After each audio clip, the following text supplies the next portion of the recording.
ومولانا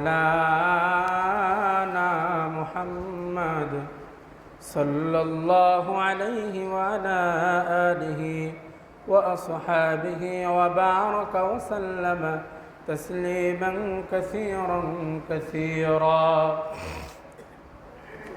أما بعد فقد قال الله تعالى في كلامه المجيد وفرقانه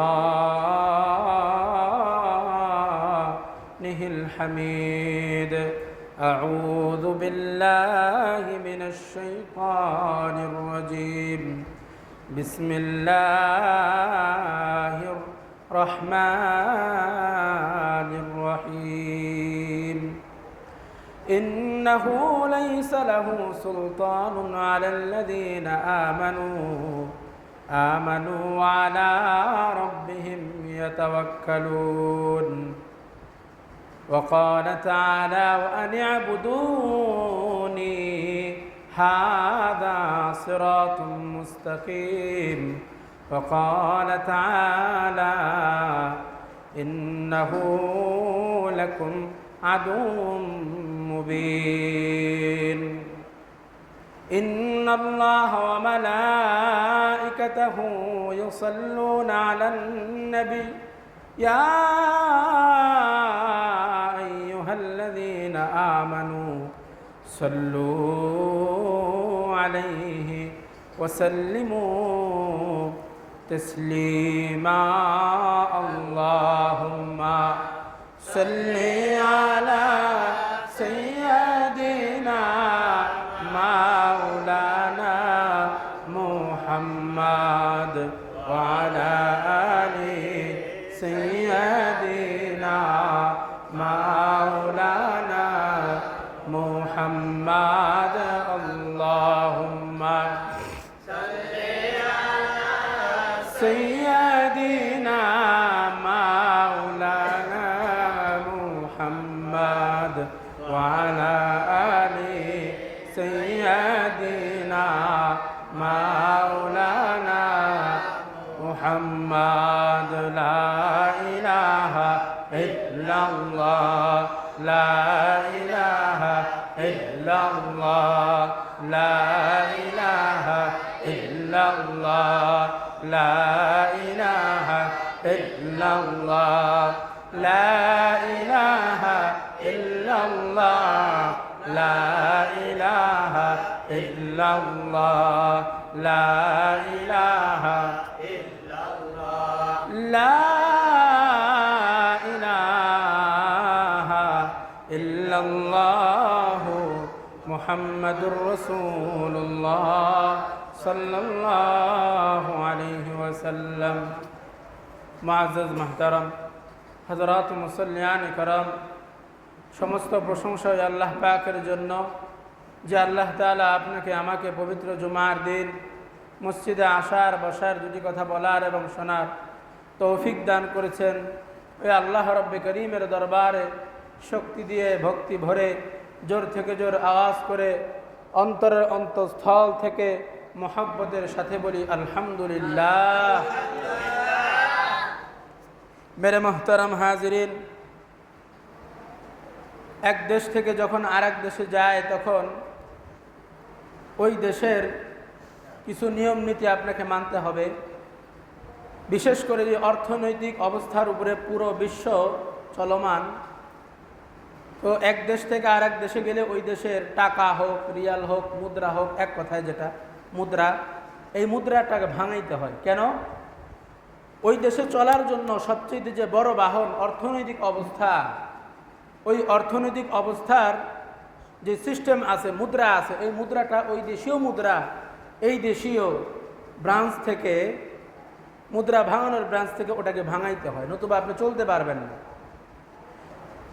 ঠিক তারই পরিপ্রেক্ষিতে কিয়ামতের ময়দানে আল্লাহ রব্বে করিম একজন মানুষকে জান্নাত দিবেন আর জাহান্নামের ফয়সালা করবেন।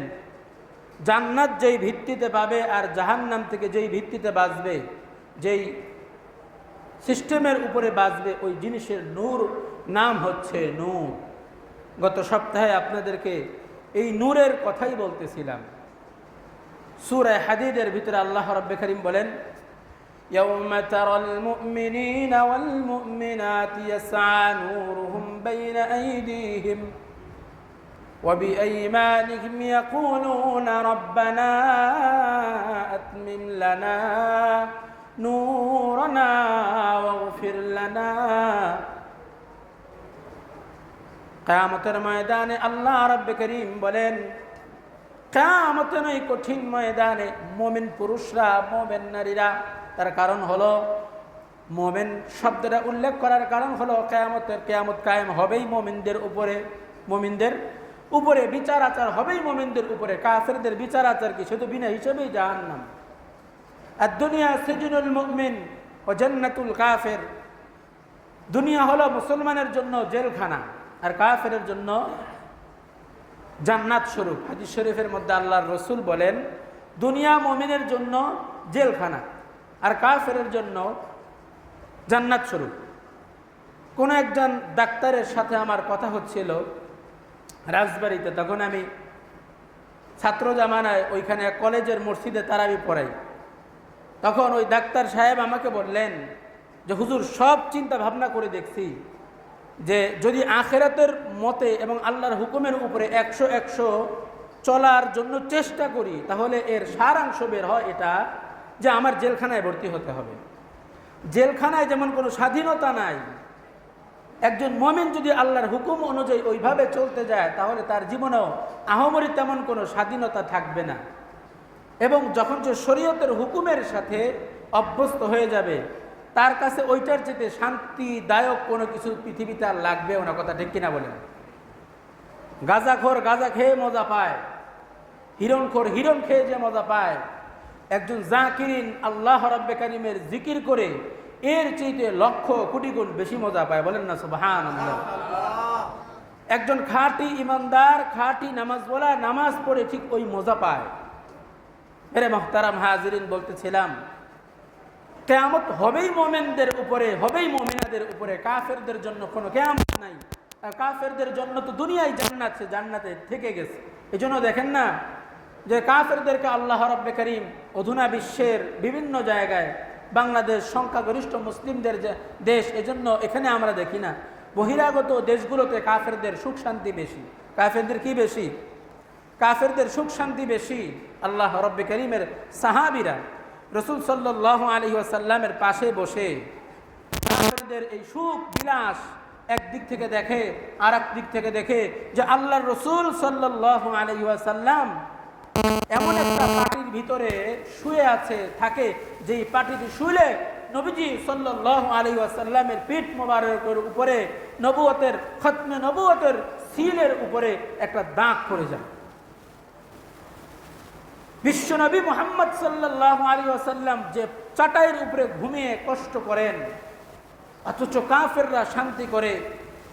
মুসলমান আল্লাহর হুকুম মেনে আপনার খেজুরের চালের নিচে ঘুমায়, কাফেররা আরাম আয়েশ করে। নবীজি কাছে সাহাবীরা বললেন, ইয়া রাসূলুল্লাহ, কাফেররা এরা এত আরাম করতেছে, অথচ আপনি কষ্ট করেন, আমরা কষ্ট করি।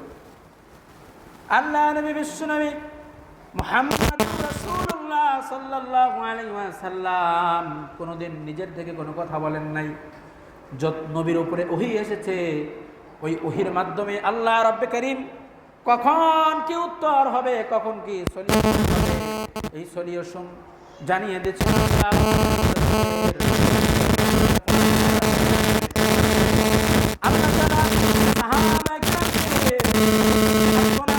জন্য আল্লাহ তাআলা নাজিল করে দেন। এবার নবীজি বলেন, লা ইয়াগুররান্নাকা তাকাল্লুবুল্লাযীনা কাফারু ফিল বিলাদ মাতাউন কলিল সুম্মা মাওয়াহুম জাহান্নামা ওয়া বিইসাল মাসীর। মুমিনদেরকে সান্ত্বনা দেওয়ার জন্য আল্লাহ রাব্বুল কারীম কোরআন কারীমের সূরা আলে ইমরানের 197 নম্বর আয়াতের মধ্যে বলেন, লা ইয়াগুররান্নাকা তাকাল্লুবুল্লাযীনা কাফারু ফিল বিলাদ। কাফিরদের সৌন্দর্যতা দেখে যেন তোমাদের অন্তরের ভিতরে কি বেচাইনি যাতে তোমাদের ভিতরে না আসে। কাফেরদের এই সুখ স্বাচ্ছন্দ্যতা দেখে তোমাদের ভিতরে যেন হীনমন্যতা না আসে রে মুমিন। কাফেরদের আরাম আয়েশ দেখে তোমাদের ভিতরে যেন হীনমন্যতা না আসে, যেন এটা মনে না হয় আরে আল্লাহর হুকুম মেনে কি ঠকে গেলাম কিনা, আল্লাহর হুকুম মেনে ঠকে গেলাম কিনা, এটা তোমাদের ভিতরে যেন না আসে। এই বুঝটা দেওয়ার জন্য আল্লাহ তাআলা নবীজির মুখ থেকে এই আয়াত নাজিল করেন, অর্থাৎ বের করেন।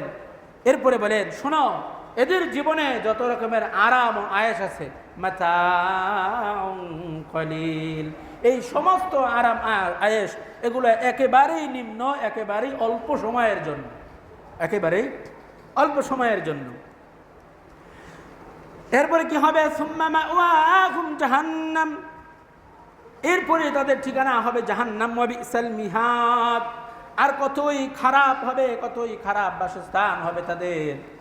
মেরে মুহতারাম হাজিরিন, একটা কথা চিন্তা করেন, মানুষের ভিতরে যখন যদি আপনার অনেকের জীবনে এরকম হয়েছে, আমাদেরও হয়, মাঝে মাঝে এমন হয় না, এত বেশি তীব্র অসুস্থ হয়েছি, এত বেশি তীব্র অসুস্থ হয়েছি, এটা জীবনে মানুষের কয়েকবার আসে না অনেকের? আমার সবচেয়ে বেশি হয়েছিল করোনার সময়। করোনার সময়, এই সময় ওই করোনার যে একটা ব্যাপার, এটা মনে হয় আমাকেও আক্রান্ত করেছিল।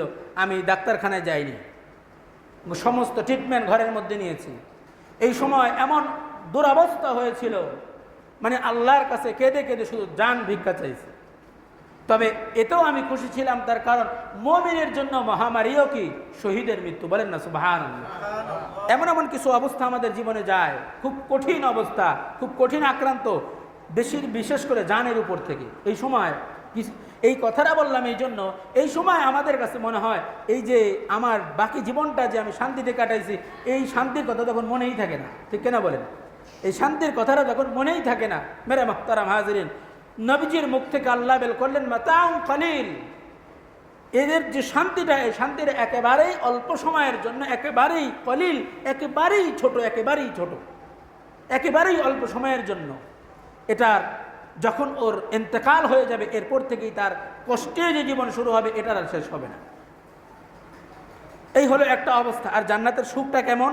মাঝে মাঝে আমাদের জীবনে এমন কিছু সুখও আসে, সুস্থতা যখন হয়ে যায়, এটা 10 দিন, ওই সময়কায় আমি 10 দিন অসুস্থ ছিলাম।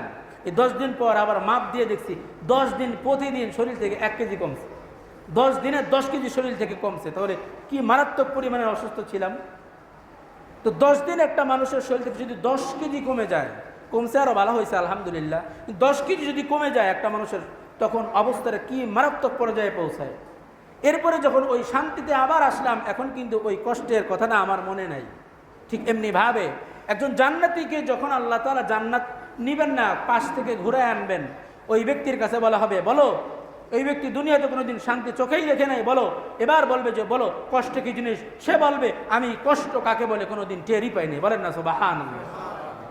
কষ্ট কাকে বলে কোনোদিন টেরই পাই নাই।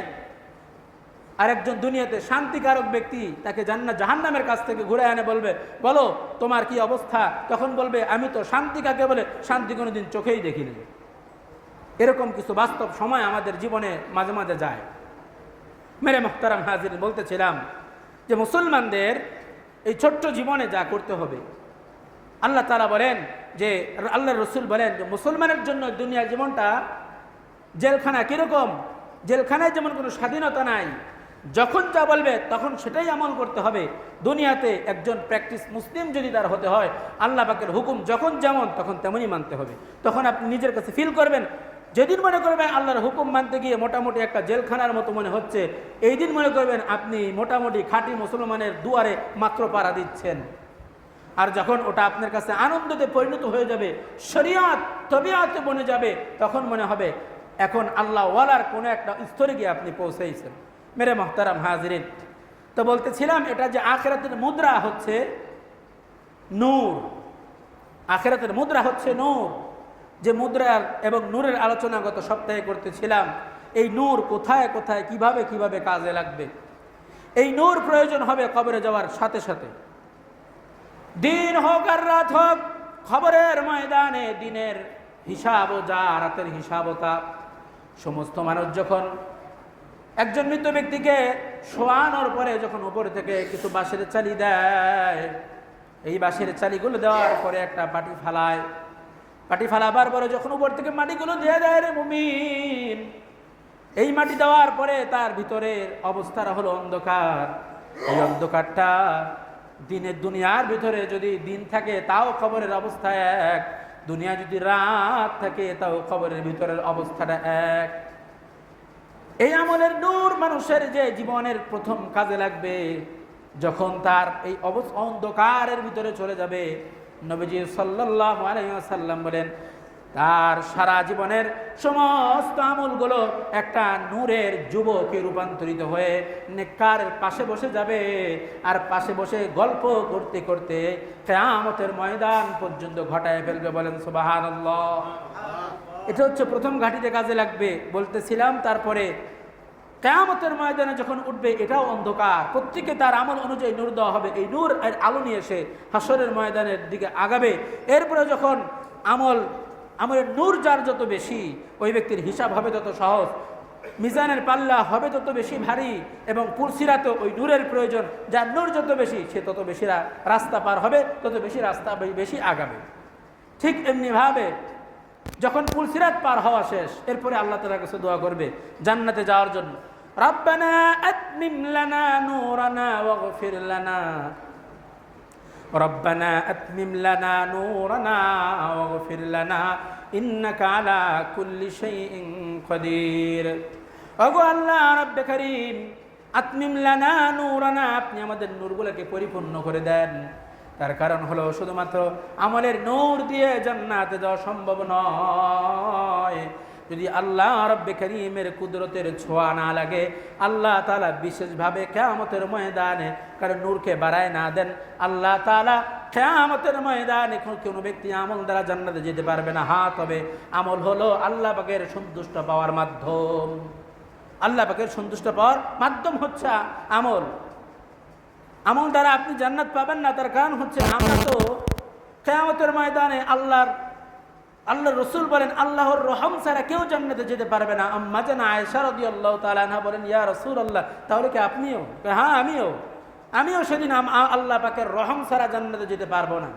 তো আল্লাহ পাকের রহম পাওয়ার জন্য আমলের দরকার, নূরের দরকার। এবার এই যে নূর, এই নূর কিতে আসে? আমি বলতেছিলাম যে আগামী সপ্তাহে আপনাদেরকে বলবো এই নূর কোন জিনিসে বেশি আসে।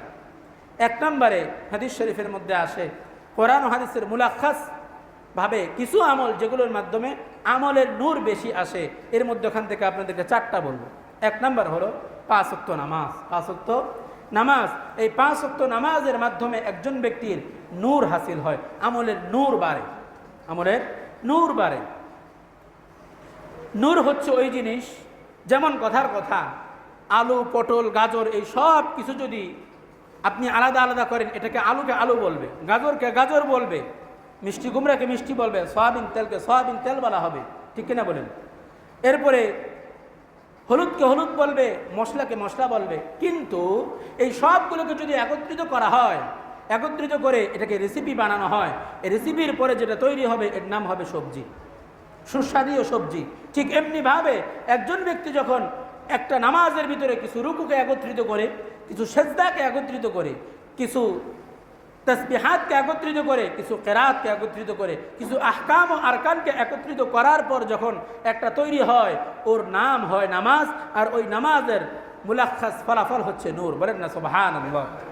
এর নাম হচ্ছে নূর। আল্লাহ বলেন কিয়ামতের ময়দানে এই নূর তোমরা পাবা, মুমিনরা তাদের নূর দেখতে পাবে যার যার আমল অনুযায়ী।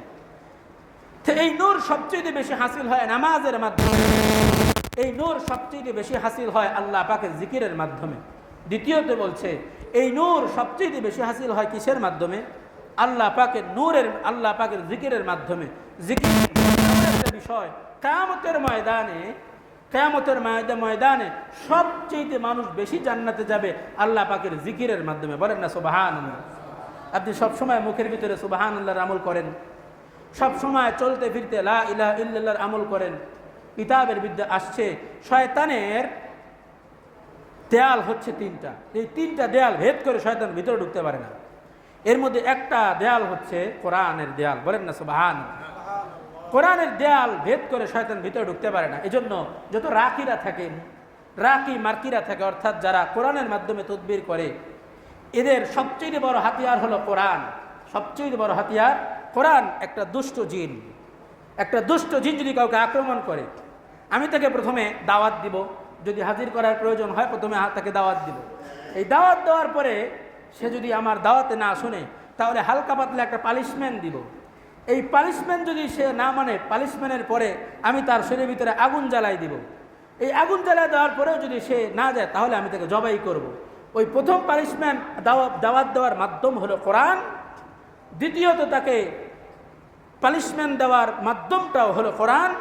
তৃতীয়ত তার গায়ে আগুন জ্বালায় দেওয়ার যে মাধ্যমটা, ওটাও হলো কোরআন। জবাই দেওয়ার যে মাধ্যমটা, ওটাও হলো কোরআন। সুতরাং বোঝা গেল এই শয়তান, আল্লাহ রাব্বে কারীম এর জন্মই হলো কোরআন থেকে।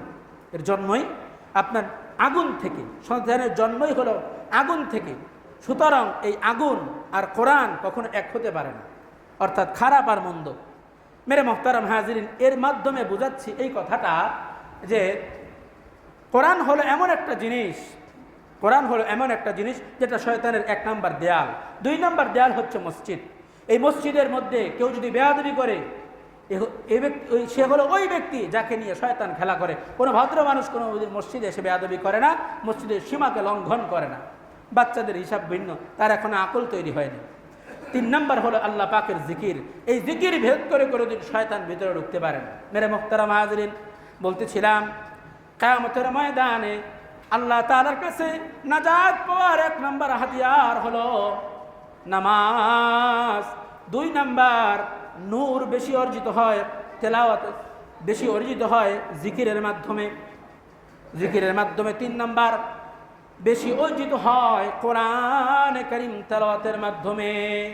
তেলাওয়াত, কোরআনে কারীম তেলাওয়াতের মাধ্যমে সবচেয়ে বেশি নূর হাসিল হয়। মেরা মুহতারাম হাজিরিন, যার সম্পর্ক কোরআনের কাছাকাছি, যার সম্পর্ক কোরআনের কাছাকাছি, এর সম্পর্ক আল্লাহর কাছাকাছি। আর যার সম্পর্ক আল্লাহর কাছাকাছি, তার সম্পর্ক আল্লাহর রহমতের কাছাকাছি। আর যার সম্পর্ক আল্লাহর রহমতের কাছাকাছি, ওই ব্যক্তি জান্নাতের কাছাকাছি। বলেন না সুবহানাল্লাহ। যে ব্যক্তি কোরআন থেকে দূরে, আল্লাহর রহমত থেকে দূরে, যে আল্লাহর রহমত থেকে দূরে, সে আল্লাহর থেকে দূরে, যে আল্লাহর থেকে দূরে, সে জাহান্নামের নিকটবর্তী। বলেন না নাউযুবিল্লাহ। এজন্য এই নূর সবচেয়ে বেশি থেকে বেশি হাসিল হবে কিসের মাধ্যমে? 1 নাম্বার নামাজের মাধ্যমে, 2 নাম্বার জিকিরের মাধ্যমে, 3 নাম্বার হাসিল হবে তিলাওয়াতুল কোরআনের মাধ্যমে, 4 নাম্বার যে আমলের মাধ্যমে এই নূর বেশি থেকে বেশি হাসিল হবে, সেই জিনিসটা হলো মুসলমানের হক আদায় করে দেওয়া। মুসলমানের হক আদায় করে দেওয়া।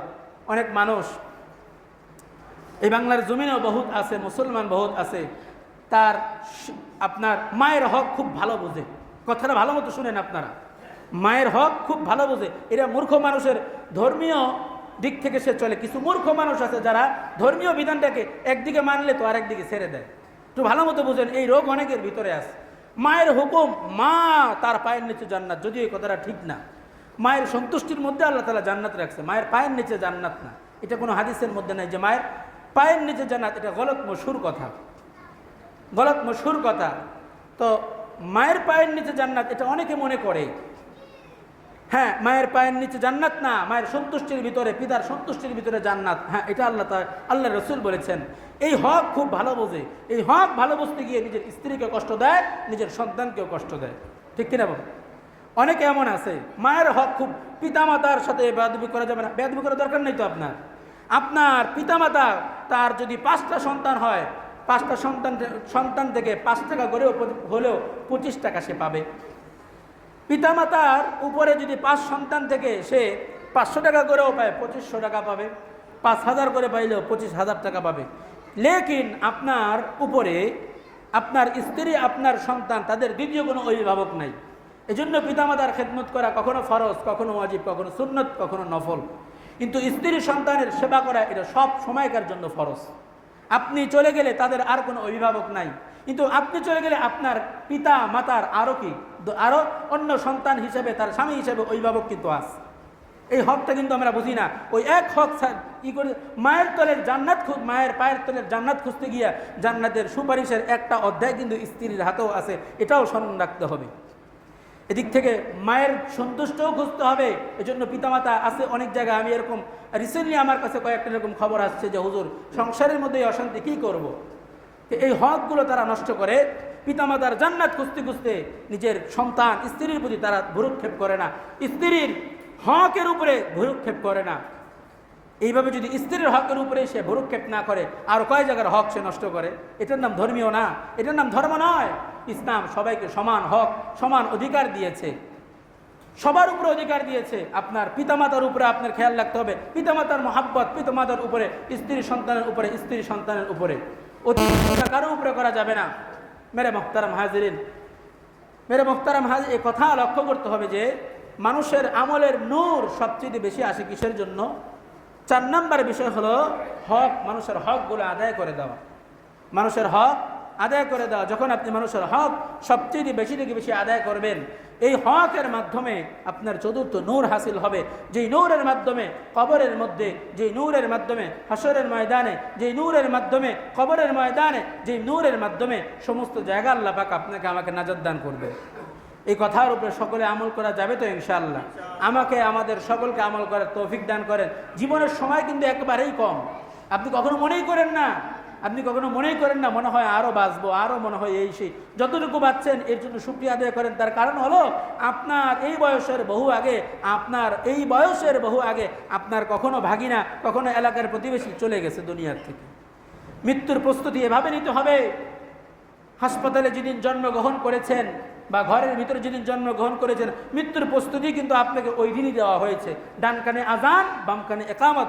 এখন শুধু বাকি আছে ইমাম সাহেবের আল্লাহু আকবার বলা। এখানে ইমাম সাহেব আল্লাহু আকবার বলে, ঠিক কিনা? ইমাম সাহেব একামত দেয়, তার আগে আজান দেয়, আজানের 15 মিনিট বা আধা ঘন্টা পরে ইনি একামত দেয়, একামতের কয়েক ঘন্টা পরে ইমাম সাহেব আল্লাহু আকবার বলে। খুব বেশি, কখনো 1 সেকেন্ড হয়, কখনো হয়ও না। ধরেন 1 সেকেন্ডই ইমাম সাহেব মুয়াজ্জিন সাহেব যখন লা ইলাহা ইল্লাল্লাহ বলা শেষ, ইমাম সাহেবের আল্লাহু আকবার বলা শুরু। ঠিক এমনিভাবে আপনার জন্মের পরে ডান কানে আজান হয়ে গেছে, বাম কানে একামত হয়ে গেছে। ডান কানে আজানও শেষ, বাম কানে একামতও শেষ, ইমাম সাহেবের এখন আল্লাহু আকবার বলা বাকি। আল্লাহ তাআলা ওই সময় আপনাকে মৃত্যুর প্রস্তুতি নেওয়ার এবং দুনিয়া জগতের সংকীর্ণ সময়ে এটা বোঝানোর একটা সবক কিন্তু জন্মের পরই দিয়ে দিয়েছেন আল্লাহ তাআলা। হ্যাঁ, এই জন্য এইভাবে চিন্তা করতে হবে। কোরআন ও হাদিস, কোরআনটা নাজিল করেছেন আল্লাহ রাব্বে কারীম মক্কার ওই সময়ে, যেই সময়ের শিক্ষিতদের একটা জামানা চলতেছিল। সুতরাং আল্লাহ তাআলা বলেন, আফালা ইয়াতাদাব্বারুনাল কোরআন আম আলা কুলুবিন আকফালুহা। বিজ্ঞানীরা কি করে? তারা মাথা খাটায় বেশি, রিচার্জ করে বেশি। কোরআনের উপরেও খুব বেশি রিচার্জ করতে হয় যারা রিচার্জ করনেওয়ালা। কিন্তু যারা দিনদার, মুত্তাকি, পরহেজগার মানুষ, ধর্মপ্রাণ মুসলমান মানুষ, তাদের সব সময় দুনিয়ার সমস্ত বিষয় নিয়ে মাথা খাটাইতে হবে। এর থেকে আপনি জ্ঞান লাভ করতে পারবেন, আপনার আখিরাতের পথকে আপনি সুগম করতে পারবেন, সব কিছুকে এইভাবে জাস্টিফাই করতে পারবেন। আপনি মাদ্রাসায় পড়েন না, এই জন্য আল্লাহ আপনাকে ক্ষমা করবে না। আপনি দিন শিখেন না, এই জন্য আল্লাহ আপনাকে ক্ষমা করবে না। আপনি কেন শিখলেন না, এই জন্য আল্লাহ তাআলা আপনাকে আযাবের মধ্যে গ্রেফতার করবে। আল্লাহ তাআলা সবাইকে বলেন নাই তুমি আলেম হও, সবাইকে বলেন নাই তুমি মুফতি হও, সবাইকে বলেন নাই তুমি হাফেজ হও, কিন্তু এটা বলেছেন সবাই দ্বীনি শিক্ষাটা গ্রহণ করো। মেরে মুহতারাম হাজিরিন, আল্লাহ তাআলা আমাদের এই কথার উপরে আমাকে আপনাকে সবাইকে আমল করার তৌফিক দান করুন। সকলে বলুন আমিন।